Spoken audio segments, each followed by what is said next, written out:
रात्री घरी जेवायला बोलवलं होतं. आपण सुनीता बरोबर ते घरी जेवायला गेले.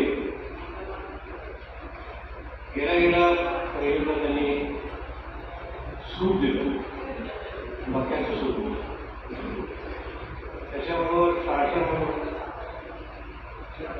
मक्याचे पॅकेट्स पण ठेवले. जेवणाला त्यामध्ये मक्याची उसळ होती.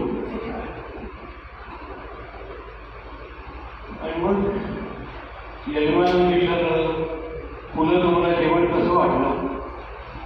पुन्हा म्हणजे सर्वात मोठा परमेश्वर.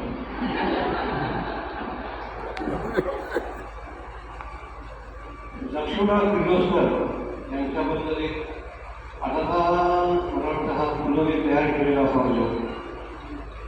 त्यांच्याकडं ज्या किर्लोस्कर कंपनी सुरू होती त्यावेळेला बरेच मोठे लोक यायचे त्यांच्या भेटीला. काका शंतनूराव मध्ये मध्ये लुडबुड करायला यायचं बाहेर.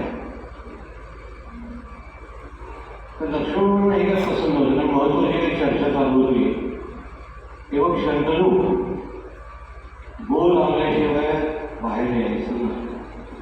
आणि तेव्हापासून शंतनूला गोल आवडतो.